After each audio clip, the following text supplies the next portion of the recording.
तारीफ करो जोर से जोर से जोर से। अपने पड़ोसी को बोलो तू छुटकारे के लिए तैयार है, क्योंकि जैसे ही तू परमेश्वर के वचन को सुनेगा तू छुटकारे को पाएगा। तारीफ करो जोर से। मेरा ये बिलीव है कि क्यों एक विश्वासी को बाइबल पढ़ने के लिए बोला गया और परमेश्वर ने भी आपको वचन के साथ जुड़ने के लिए कहा। जब भी हम पवित्र वचन पढ़ते हैं, बाइबल को पढ़ते हैं, हमने देखा है कि किस तरह से परमेश्वर ने अपने लोगों की जिंदगियों में काम किया, और वचन हमें सिखाता है कि किस तरह से परमेश्वर अपने लोगों की लाइफ में काम करता है। वचन की नॉलेज छुटकारा है। इमेजिन करो, जो संसारिक नॉलेज है वो छुटकारा पैदा कर देती है। जो संसार की नॉलेज है वो छुटकारा पैदा कर देती है संसारिक दृष्टि में। इमेजिन करो, जो वचन है, जो वचन की नॉलेज है, जो परमेश्वर की नॉलेज है, वो कितना बड़ा छुटकारा आपकी लाइफ में पैदा कर सकती है। एक एग्जांपल मैं आपको देता हूं। बाइबल कहती है कि जब पौलुस को पकड़ लिया गया और पौलुस के ऊपर मुकदमा चलाया गया, तो पौलुस को मालूम था कि ये लोग कुछ खराबी करना चाह रहे हैं, और बाइबल कहती है कि पौलुस को उस देश के लॉ के बारे में मालूम था। और बाइबल कहती है पौलुस ने कहा, मैं कैसर की दुहाई देता हूं, मैं राजे की दुहाई देता हूं। और उस देश में एक कानून था कि अगर कोई कैदी राजा की दुहाई दे तो उस पर नेक्स्ट मुकदमा राजा के सामने ही चलाया जा सकता है, दूसरे लोग उस पर मुकदमा नहीं चला सकते। और बाइबल कहती पौलुस को ये लॉ, ये कानून मालूम था, और जैसे ही उसे कैसर के सामने ले जाया गया, उसने अपनी गवाही कैसर को दी, और फिर वहां पर उसने जेल में रह के, बाइबल कहती कैसर की सारी राजभवन की जो पलटन थी, जो हजारों पुलिस वाले थे, सबको मसीह कर दिया, सबको परमेश्वर में लेके आया, और हर एक जन यीशु मसीह के वचन को जान गया। एक संसारिक नॉलेज जो थी, पौलुस को मालूम था कि इस देश का कानून जो वो क्या कहता है, और उस तरफ से जब उसको इस संसारिक नॉलेज थी, उस तरह से उसने कितना बड़ा छुटकारा अपनी लाइफ में हासिल किया। मैं आपसे यह कह रहा हूं कि अगर संसारिक नॉलेज छुटकारा पैदा कर सकती है, तो इमेजिन करो जो परमेश्वर के संविधान की, वचन की, जो हमारा स्पिरिचुअल संविधान है, उसकी नॉलेज हमारी लाइफ में कितना बड़ा छुटकारा पैदा कर सकती है। आमीन। मैं आपको यह समझाने की कोशिश कर रहा हूं कि अगर एक संसारिक नॉलेज से आपको छुटकारा मिल सकता है, तो इमेजिन करो जो बाइबल की नॉलेज है, जो वचन की नॉलेज है, अगर आपको हो तो कितना बड़ा छुटकारा आप और आपका परिवार हासिल कर सकते हैं। इमेजिन करो,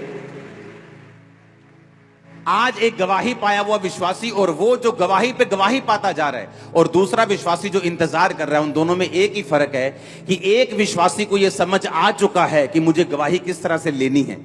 एक विश्वासी को समझ आ चुका कि बाइबल के वचनों पे मुझे किस तरह से चलना है, मुझे किस तरह से परमेश्वर को प्रसन्न करना है, कौन सा काम मुझे नहीं करना, कौन सा काम मुझे करना है। जब उसे ये समझ आ जाती है, वो संविधान को समझ जाता है, बाइबल के संविधान को, बाइबल की आयतों को समझ जाता है, परमेश्वर के वचन को समझ जाता है, वो छुटकारे में एंटर करता है, और उसका घराना भी छुटकारे में एंटर करता है। Hallelujah, hallelujah. मैंने अपनी लाइफ में बड़ा छुटकारा देखा है, और मेरा विश्वास है कि मैं आपको गाइड कर सकता हूं उस छुटकारे के लिए जो आपको चाहिए। मैंने अपनी लाइफ में हर तरह का छुटकारा देखा है, वो मेरे परिवार का हो, मेरे आत्मा का हो, मेरे शरीर का हो, मेरे फाइनेंस का हो, हर तरह का डिलीवरेंस, हर तरह का छुटकारा, हर तरह के डिलीवरेंस मैंने अपनी लाइफ में ग्रहण किए। और मैं आपकी अगुवाई कर सकता हूं हर तरह के डिलीवरेंस को लेने के लिए। कुछ लोग बोलते हैं यीशु मसीह सिर्फ आत्मिक डिलीवरेंस दे सकता है, ऐसा नहीं। वो आपको शारीरिक भी डिलीवर कर सकता है, स्पिरिचुअल डिलीवरेंस दे सकता है, फाइनेंशियल डिलीवरेंस दे सकता है। उद्धार कई तरह का है, सिर्फ शारीरिक नहीं, सिर्फ चंगियाई नहीं, सिर्फ आत्मा का उद्धार नहीं, फाइनेंस का भी उद्धार है, देश का भी उद्धार है, परिवार का भी उद्धार है। हर तरह का उद्धार है बाइबल में जो परमेश्वर आपको दे सकता है, अगर सिर्फ हम उसके वचन को सुने ध्यान से तो। आमीन।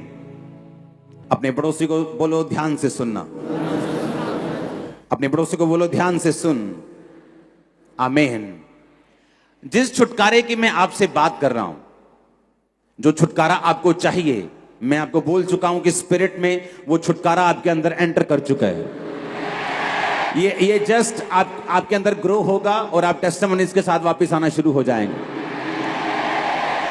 अब जो चीज मैं आपको बताना चाहता हूं, अगर आप ऐसे लोगों की बात करें जो बाइबल में हमारे हीरो हैं, जो अब्राहम है, जो दाऊद है, जो सुलेमान है, जो पतरस है, जो पौलुस है, अगर हम उनकी बात करें कि उनकी जिंदगी में जो छुटकारा आया वो किस तरह से आया, नोट करो अपनी बुक में इब्रानियों की पुस्तक 11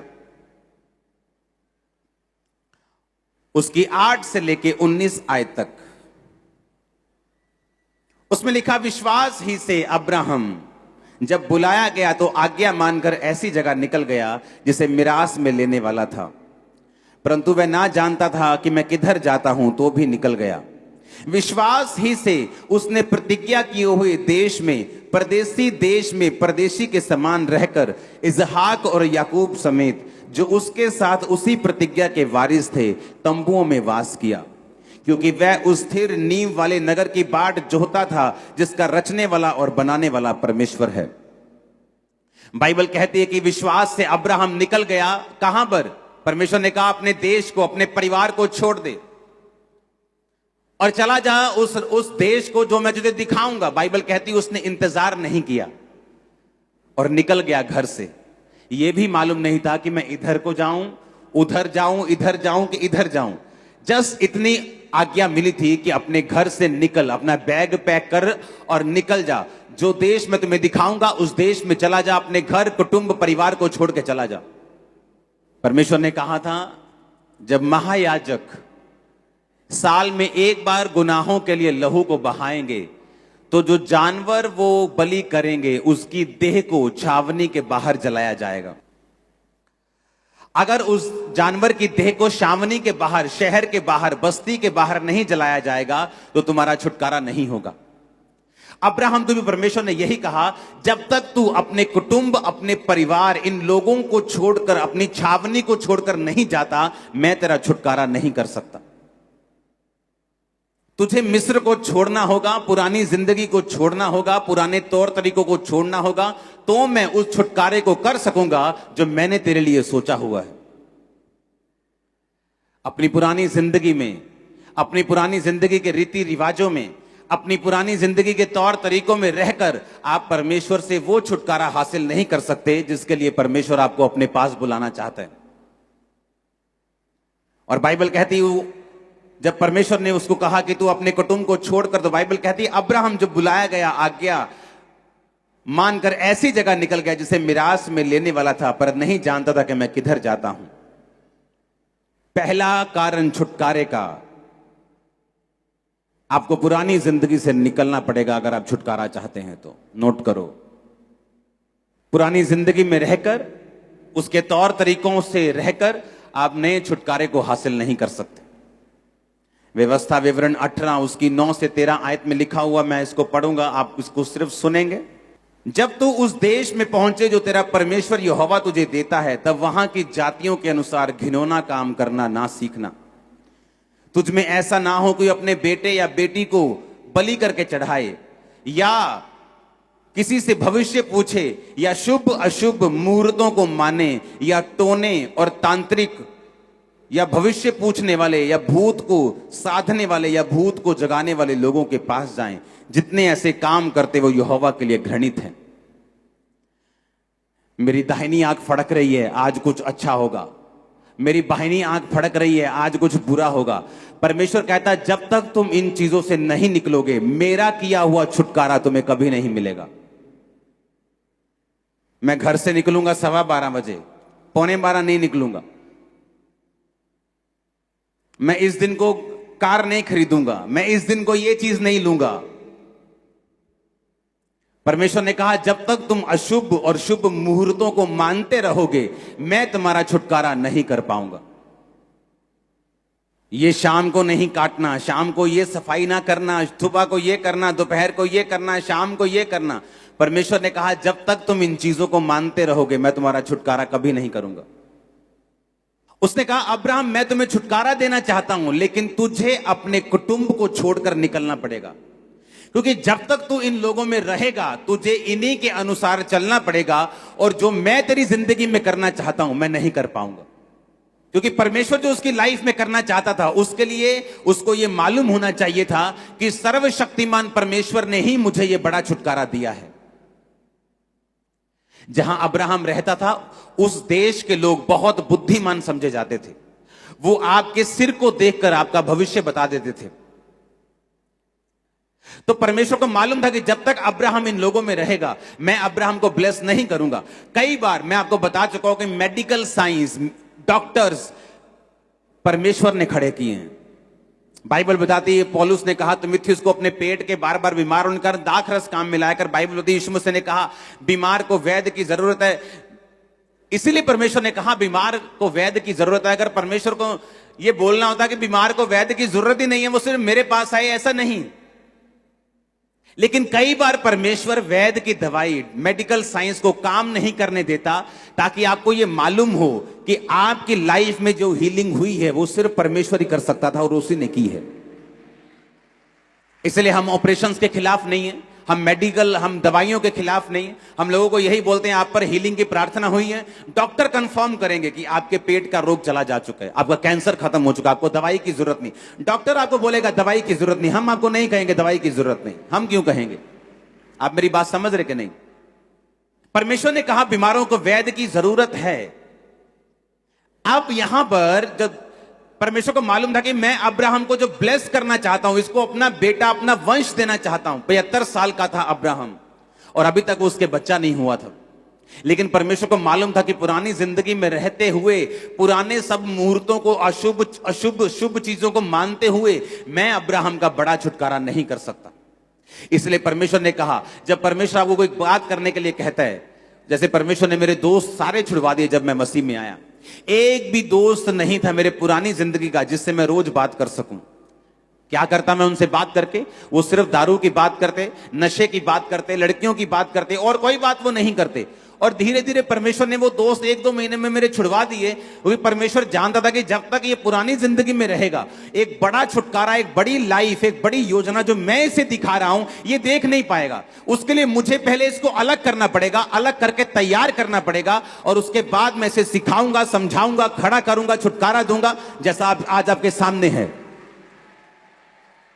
तो परमेश्वर को मालूम था ये चीज कि मुझे इसको तैयार करना है। जब कुम्हार मिट्टी बनाने के लिए बर्तन को तैयार करता है तो वो क्या करता है? पहले ग्राउंड में से एक जगह से मिट्टी को इकट्ठा ही करता है वो। अगर बर्तन बोले कि नहीं मुझे बर्तन भी बनना है, मुझे सबसे अलग भी दिखना है, मुझे वो मिट्टी नहीं बनना जो पैरों के नीचे आती, मुझे वो बर्तन बनना है जो मुंह से लगाया जाता है, लेकिन मुझे इसी मिट्टी में रहना है, मुझे इसी ग्राउंड में रहना है, तो ऐसा पॉसिबल नहीं। उसे उस ग्राउंड से निकालना पड़ेगा अगर उसे मिट्टी का बर्तन बनना है तो। बाइबल कहती है जब उसे ग्राउंड से निकाला जाएगा, उसे अलग ले जाया जाएगा, और फिर उस पर क्या होता है? उसको बपतिस्मा दिया जाता है, मिट्टी को गीला किया जाता है, मिट्टी को गूंथा जाता है। इसलिए बपतिस्मे के बिना कभी भी आपका छुटकारा नहीं होता, बाइबल कहती है। और जब आपका बपतिस्मा दिया जाता है, मिट्टी को बपतिस्मा देने के बाद उसे गूंथा जाता है, उसे मारा जाता है, जैसे परमेश्वर आपकी परीक्षा करता है, उसमें से रोड़ों को, उसमें से वट्टों को निकाला जाता है, जिस तरह परमेश्वर आपकी कमियों को निकालता है। आपको छुटकारा देने से पहले, आपको मनपसंद बर्तन बनाने से पहले वो आपके व्यभिचार को निकालता है, चोरी को निकालता है, मूर्ति पूजा को निकालता है, वो चीजों को खत्म करता है जो आपकी लाइफ में सही नहीं। उसके बाद क्या करता है? जब आप में से अशुद्धियां खत्म हो जाती, फिर वो आपको बर्तन के ऊपर, उस मिट्टी की मशीन के ऊपर रखता है, अंदर से सहारा देता है, बाहर से ठोकता है। परमेश्वर आपको परीक्षा में डालता है, अंदर से सहारा भी देता है ताकि आपको अच्छी शेप दी जा सके। उसके बाद वो आपको आग में रखता है, कई बार परख में रखता है, आग की परख में रखता है। उस परख के बाद जब आप निकलते हैं, फिर आप एक ऐसा बर्तन होते हैं जो अपने घर ले जाकर लोग मुंह से लगाना चाहते हैं। एक बात याद रखो, हर चीज के लिए छुटकारा दिया गया है, हर चीज के लिए प्राइस पे किया गया है। अगर आज इंडिया आजाद है, इसके लिए प्राइस पे किया गया है, लोगों ने अपनी कुर्बानियां दी हैं। अगर आज आप आराम से यहां बैठे हैं तो फौजियों की कुर्बानियां आज भी हो रही हैं बॉर्डर के ऊपर।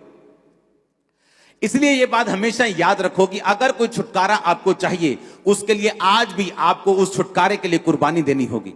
आपको अपने टाइम की, अपनी विल की, अपनी इच्छा की, क्योंकि आप उसी ग्राउंड में रह के, उसी दुनिया में रह के, उन्हीं दोस्तों में रह के, उन्हीं रिश्तेदारों में रह के आप परमेश्वर के बड़े छुटकारे को अपनी जिंदगी में हासिल नहीं कर सकते। परमेश्वर ने क्या कहा?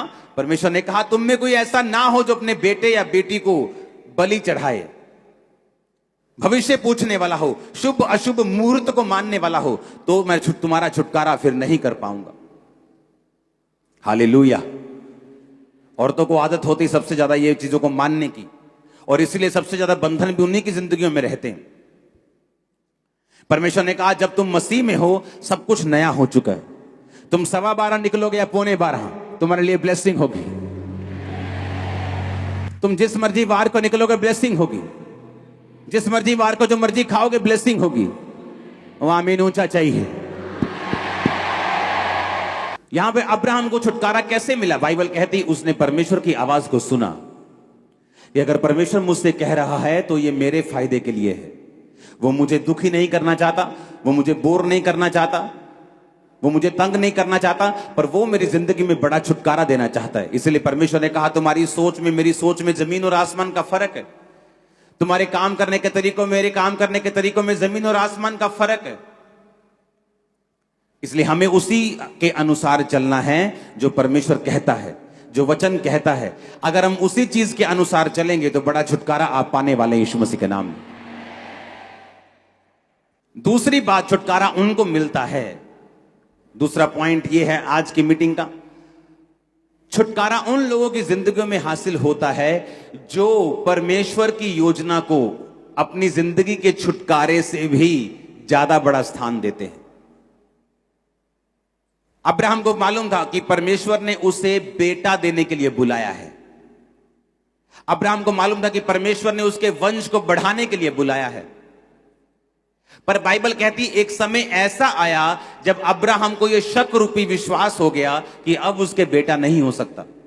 और जब दूत ने कहा कि अगले साल तेरे बेटा होगा, उसने कहा अब मुझसे मजाक ना कर। मेरी पत्नी जो बहुत बूढ़ी हो चुकी है, जिसका मासिक धर्म बंद हो चुका है, अब हमारे संतान नहीं होगी। लेकिन हम परमेश्वर में ही हैं, हम भागे नहीं हैं, हम दौड़े नहीं हैं, हम यहोवा से दूर नहीं हुए, हम अपने देश में वापिस नहीं गए। उसने कहा उन्होंने पराये देश में परदेसी के समान उन दिनों को बिताया जब लोगों की जिंदगी में गवाही नहीं बनती। उनके अपने लोग उन्हें खींचते हैं, पुरानी जिंदगी उन्हें खींचती है, पुराने लोग, पुराने रीति रिवाज, पुराने रिश्तेदार उन्हें खींचते हैं, शैतान उन्हें खींचने की कोशिश करते हैं। लेकिन जब अब्राहम को मालूम होगा कि मैं जिस परमेश्वर के पीछे चला हूं ये जीवित परमेश्वर है, एकमात्र परमेश्वर है, बाइबल कहती परदेसी के समान उसने जीवन बिताया। और उसको एक दिन यकीन हो गया कि अब मेरे बच्चा भी नहीं होगा, तो भी उसने परमेश्वर की आराधना करनी नहीं छोड़ी। किन लोगों की जिंदगी में छुटकारा एंटर करता है, किन लोगों की जिंदगी में छुटकारा जाता है? वो लोग जो परमेश्वर को, उसकी योजना को अपने छुटकारे से भी ज्यादा प्यार करते हैं, अपनी हीलिंग से ज्यादा प्यार करते हैं, अपनी प्रार्थना के उत्तर से कम परमेश्वर से ज्यादा प्यार करते हैं। उन लोगों की जिंदगी में छुटकारा एंटर करते हैं। बाइबल कहती जब परमेश्वर ने, जब हम उत्पत्ति 22 उसकी 1 से 13 आयत में पढ़ते हैं, तो परमेश्वर ने एक बार अब्राहम को कहा कि जा और फलाने फलाने पहाड़ पर जाके, फिर अब्राहम, इन बातों के पश्चात ऐसा हुआ कि परमेश्वर ने अब्राहम से कहा कि हे अब्राहम, उसने कहा देख मैं यहां हूं। उसने कहा अपने पुत्र को, अर्थात एकलौते पुत्र इसहाक को जिससे तू प्रेम रखता है, संग लेकर मोरिया देश में चला जा और वहां एक पहाड़ के ऊपर जो मैं तुझे दिखाऊंगा वहां उसकी बलि देना। हालेलुया। अब जब परमेश्वर ने उसको बलि देने के लिए कहा तो बाइबल कहती उसने अपनी पत्नी से भी सलाह नहीं की। उसको मालूम था मैं सलाह मशवरे में पड़ जाऊंगा तो मैं आत्मा से हट जाऊंगा। उसने अपने बेटे को तैयार किया, उसने अपने गधों को तैयार किया, अपने सेवकों को तैयार किया, अपने बेटे को बिठाया, सब कुछ लिया, साथ में छुरी ली और निकल गया।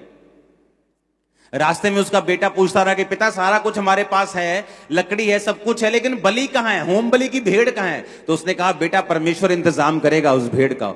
उस बेटे को इतना भी मालूम नहीं था कि मैं ही वो भेड़ हूं जो आज कुर्बान होने जा रही। सुनो मेरी बात, जब वहां पे पहुंचा पहाड़ के पास, तो जब उस पे छुरी बढ़ाकर इसहाक के गले को काटने लगा तो आवाज आई कि अब्राहम, अब्राहम, अपने बेटे को मत मार, अपने लड़के पे हाथ मत बढ़ा, क्योंकि तूने जो अपने निज पुत्र को भी नहीं रख छोड़ा, इस कारण मैं जान गया हूं कि तू परमेश्वर का भय मानता है। जब परमेश्वर आपको छुटकारा देता है तो वो आपका कर्जदार नहीं है। परमेश्वर ने कोई आपका कर्जा नहीं देना। अगर उसने आपको अपने पास बुलाया तो वो आपका कर्जदार नहीं है। वो आपका कर्जदार नहीं कि उसने आपको छुटकारा देना ही देना है। नहीं तो लोग क्या कहेंगे, उसे कोई परवाह नहीं है लोग क्या कहेंगे। जब परमेश्वर आपको पुत्र बना लेता है तो वो देखता है कि जो पुत्र की वारिस की, जो मेरे वारिस की चीजें हैं, जो आपकी मिरास है, जो आपकी ब्लेसिंग्स हैं, उनको देने से पहले मैं ये जांच लूं कि ये मेरा बेटा है या नाजायज संतान है, बाइबल कहती है।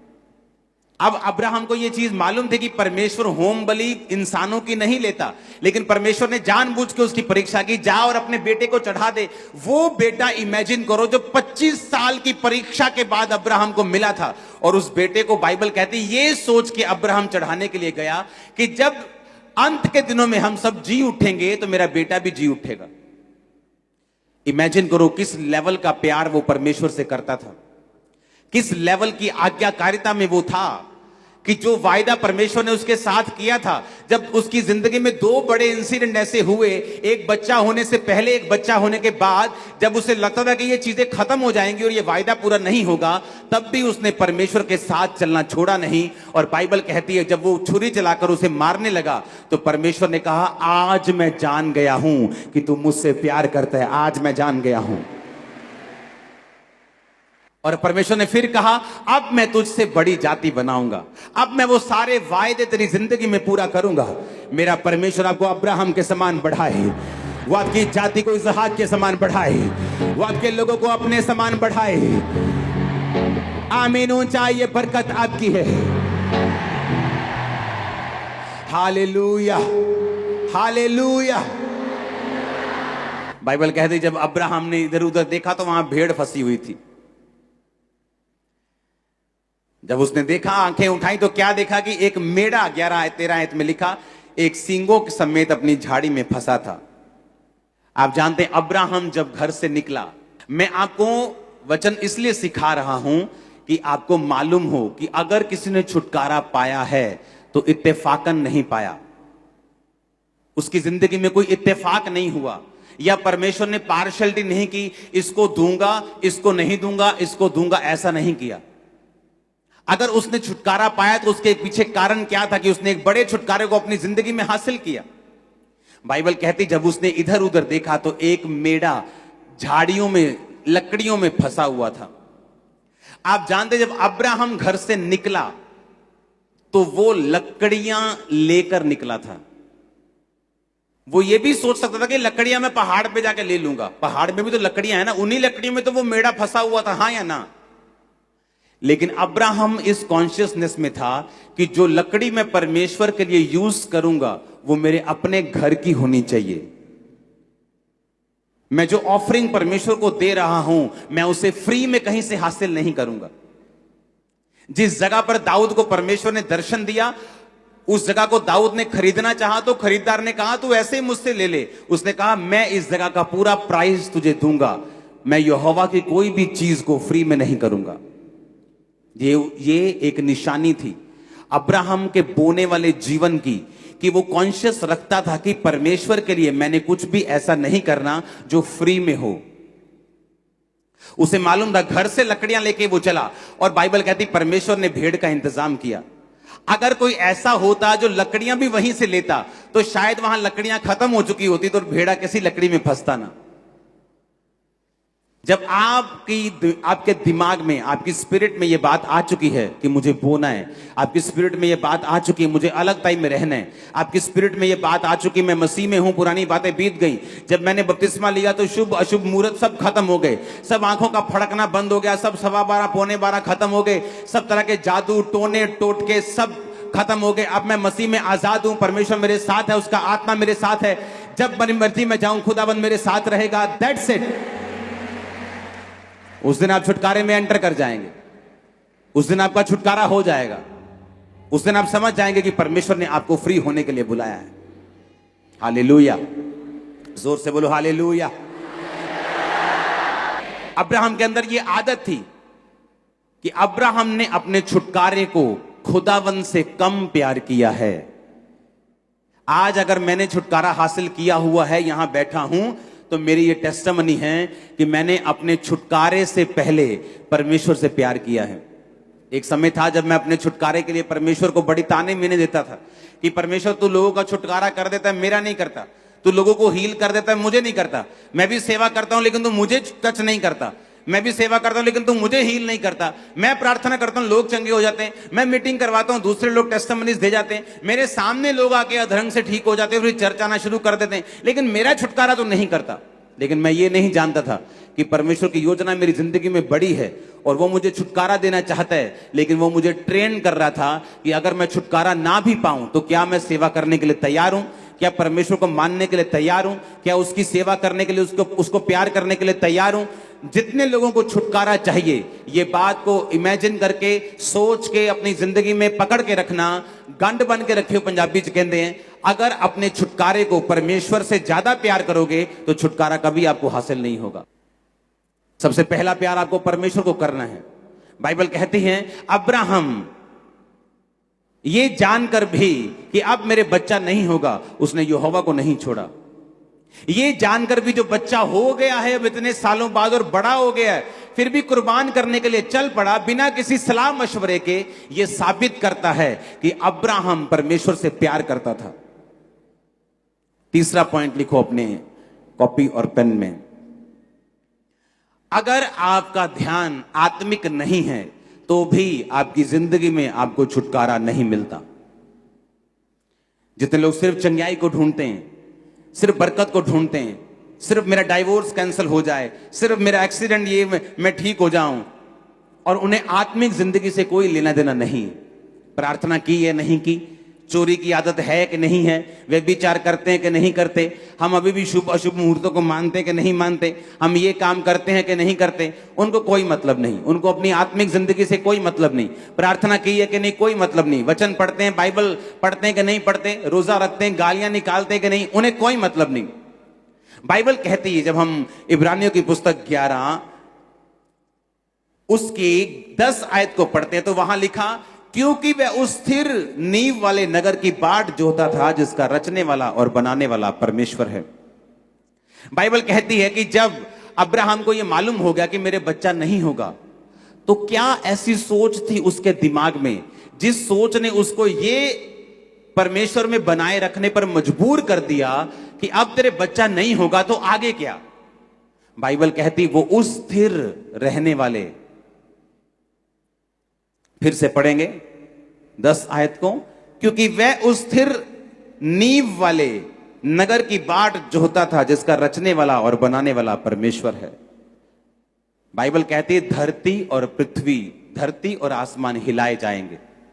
धरती पर कोई भी नगर स्थिर नींव वाला नहीं है। धरती का कोई भी नगर स्थिर नींव वाला नहीं है,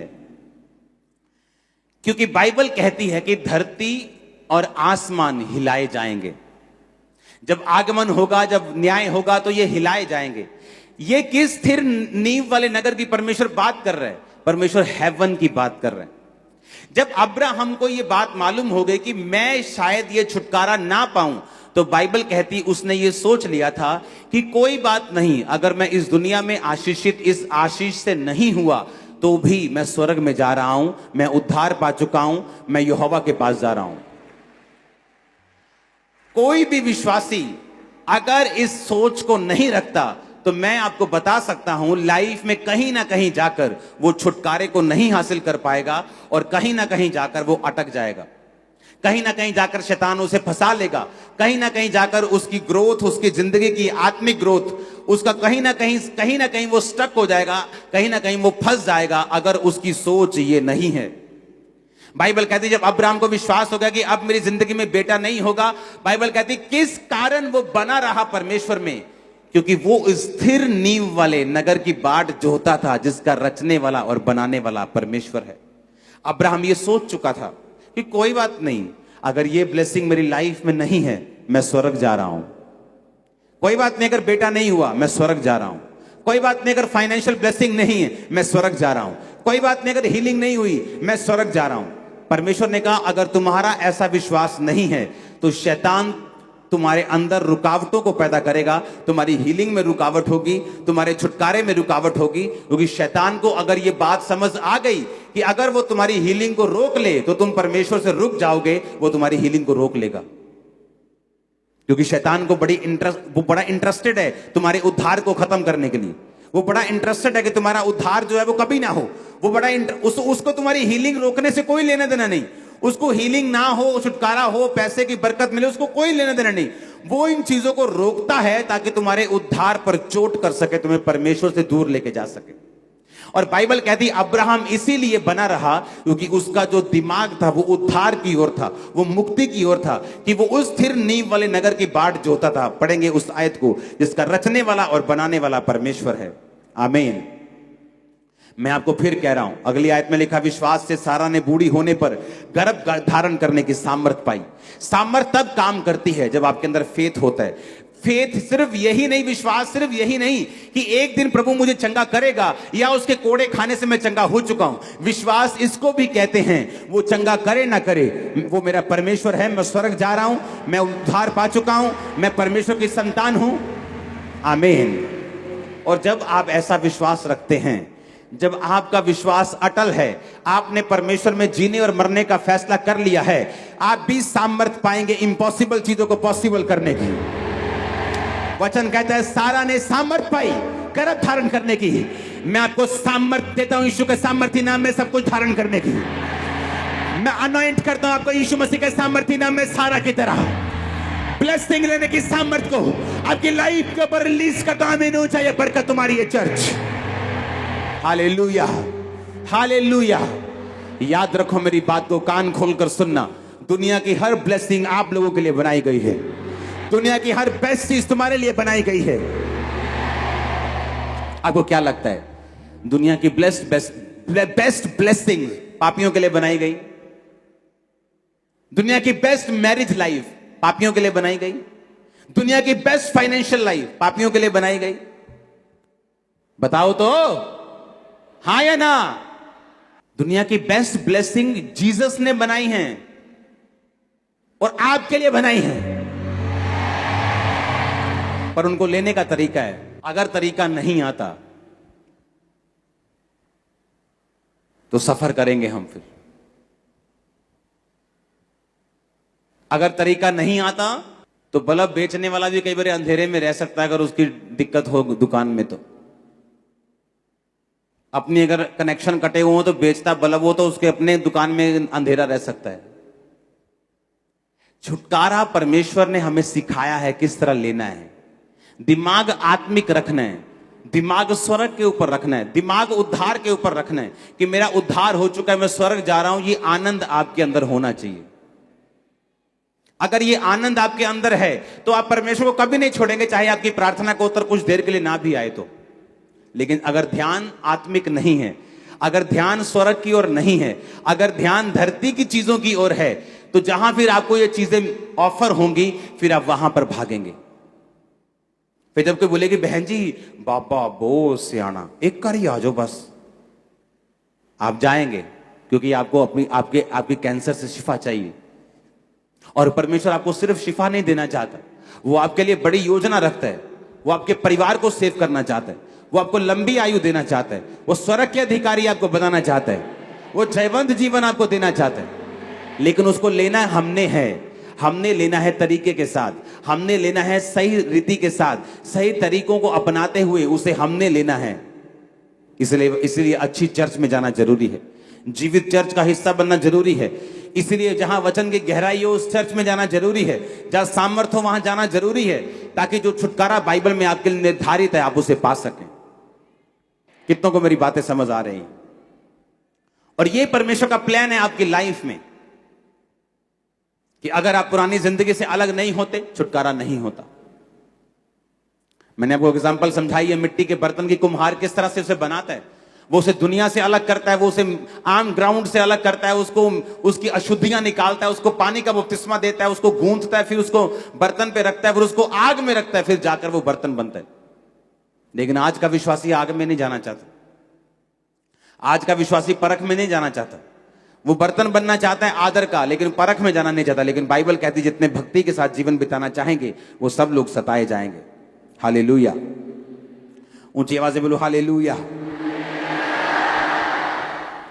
15 आयत में लिखा, इब्रानियों 11 उसकी 15 आयत, और जिस देश से वो निकल आए थे यदि उसकी सुधि करते तो उन्हें लौट जाने का अवसर था, परंतु वे एक उत्तम अर्थात स्वर्गीय देश के अभिलाषी हैं, इसलिए परमेश्वर उनका परमेश्वर कहलाने में उनसे शर्माता नहीं, क्योंकि उनके लिए एक नगर तैयार किया गया है। बाइबल कहती है यदि वो उस देश से जहां से निकल आए थे उसको याद करते, कितना सोना यार मैं पैग लांदा सी। हाँ, जैसे मिस्री बोलते थे, ओ यार किथे ले आया तू, अं उथे क्या प्याज खाते थे, वहां पे हम लहसन खाते थे, मछलियां खाते थे, कहां जंगल में तुम मन्ना मन्ना करी जा रहे हो, रोज बोर हो गए मन्ना खा खा के हम। पुराने देश को याद करना, पुराना सिगरेट, पुराना सूटा, पुरानी पंग, पुरानी सहेली, पुराना सहेला, उसको याद करना।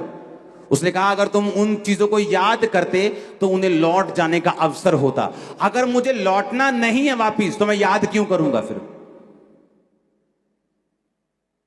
जिस गली मुझे जाना ही नहीं है मैं उसका एड्रेस क्यों पूछूंगा?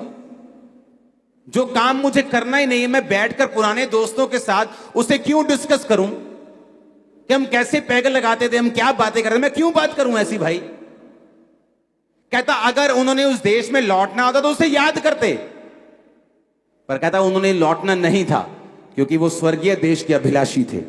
जब तुम स्वर्गीय देश के अभिलाषी हो, दुनिया की ब्लेसिंग्स तुम्हारे पांव चूमेंगे, याद रखना। दुनिया की ब्लेसिंग में फिर कह रहा तुम्हारे पांव चूमेंगी अगर तुम स्वर्गीय देश के अभिलाषी हो तो। शैतान तुम्हारी कोई ब्लेसिंग रोक नहीं सकता अगर तुम स्वर्ग को देख रहे हो तो।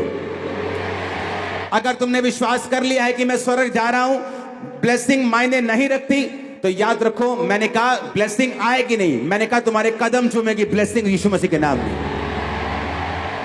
यह परमेश्वर का वायदा है बाइबल में। फिर से पढ़ेंगे इब्रानिया 11 उसकी 15 आयत को मैं 3 गिनूंगा, ऊंची आवाज में सब लोग पढ़ेंगे। 1 2 3।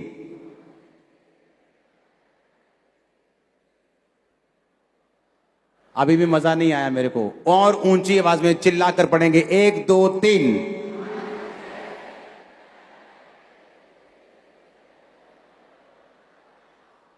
कहता जिस देश से वो निकल आए थे अगर उसकी सुधि करते तो, अगर उसे याद करते तो लौट जाने का अवसर होता।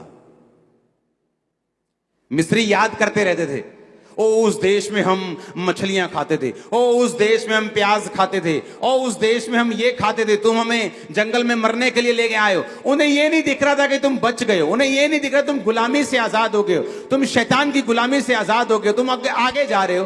परमेश्वर तुम्हें कहीं बेस्ट देशों में लेके जा रहा है जहां तुम अपने मालिक खुद होंगे, जहां तुम खुद राज करेंगे। वो नहीं देख रहे थे, लेकिन हम क्या खाते थे, ओ हम कौन सा पाप करते थे, कौन से ब्रांड का गुटखा खाते थे, कौन से ब्रांड की बियर पीते थे, कौन से ब्रांड की सिगरेट, सब याद आ रहा है। अगर कहता तुम्हें वो याद करते तो लौट जाने का अवसर होता। इसका मतलब हमें याद नहीं करना। दिमाग में जब याद आए तो और जगह दिमाग लगा लो। बाइबल कहती है अपने विचारों को काबू में रखना है, अपने विचारों को पकड़ लेना है और मसीह के अधीन कर देना है, ताकि परमेश्वर की ब्लेसिंग तुम में बनी रहे। आमीन। अपने विचारों को पकड़ के रखना है। अगर मुझे जाना ही नहीं जिस रास्ते में, मुझे जिस गली में फ्रेंडशिप कहीं करनी नहीं, मैं उस गली से निकल के क्यों जाऊंगा? मैं आधा अधूरा कच्चा पक्का क्यों रहूंगा? लोग आधे अधूरे कच्चे पक्के हैं, रहते मसीह में करते कुछ और है। अगर मुझे व्यभिचार नहीं करना तो मैं नहीं तेरे नाल गल करनी। आधा घंटा यही बात होती, नहीं तू रख फोन, नहीं मैं नहीं तेरे नाल गल करनी। अगर मुझे बात नहीं करनी, मैं हेलो क्यों कर रहा हूं? मुझे नहीं करना, मैं काट दूंगा, ब्लॉक कर दूंगा अगर मुझे हेलो नहीं करनी तो। आमीन। बात यह है कि हम खुद सीरियस नहीं है अपनी डिलीवरेंस के लिए, और मैं आपको दावा करता हूं ये 7 हफ्ते डिलीवरेंस का वचन सुनो और बाय फोर्स टेस्टिमनीज के साथ वापस आओ यीशु के नाम में। आमीन। आमीन। आपको यह बात समझनी होगी कि आपको स्वर्गीय देश के अभिलाषी होना होगा। 16 में लिखा, वे एक उत्तम अर्थात स्वर्गीय देश के अभिलाषी हैं। जो उनके अंदर अभिलाषा थी वो स्वर्गीय देश की थी, वो स्वर्ग की थी। आपके अंदर जो अभिलाषा होनी चाहिए वो स्वर्ग जाने की होनी चाहिए कि मैं स्वर्ग का वारिस हूं, मैं अनंत जीवन मैंने पा लिया है। तो बाइबल कहती है जो स्वर्ग के वारिस होने के लिए आनंदित हैं वो अपनी शरीर की ब्लेसिंग्स को भी पा लेंगे। परमेश्वर वचन में एक बात कहता है, उसको मैं बोलकर आमीन करूंगा और उसके बाद हम प्रार्थना करेंगे। परमेश्वर वचन में कहता है कि जिस परमेश्वर ने अपना एक लौता बेटा तुम्हें दे दिया, क्या वो संसार की आशीषें तुमको नहीं देगा? इमेजिन करो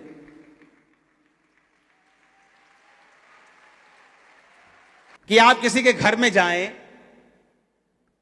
वो अपना सबसे कीमती चीज आपको दे दे और आप अभी गिलास और टिंडे पांडों के लिए रोते रहे। वो बोले यार चंगा बंदा यार है, मैंने अपनी सबसे कीमती प्रॉपर्टी 500 करोड़ की इसको दे दी हाथ में, ये पेपर इसके हाथ में, और ये पानी के लिए रो रहा है, रोटी के लिए रो रहा है। इसका दिमाग ठीक है कि नहीं? परमेश्वर कहता अगर मैं तुझे भूल जाओ, यहां लाखों की भीड़ है, भूल जाओ, सोचो मैं बैठा हूं, मैं आपसे बात कर रहा हूं, अगर वो तुझे अपना एक लौता बेटा यीशु दे सकता है और तुझे क्या नहीं दे सकता? जस्ट तरीका सीखना है लेने का, जस्ट तरीका सीखना है, जस्ट डिलीवरेंस में एंटर करना है और वर्ड को मानना है। आमीन। हमारे YouTube चैनल को सब्सक्राइब करें ताकि आप परमेश्वर के गहरे वेदों को जान सकें कि कैसे आप परमेश्वर में बढ़ सकते हैं, कैसे आप दुष्ट आत्माओं से, नशों से, बीमारियों से और वंशों के श्रापों से आजाद हो सकते हैं।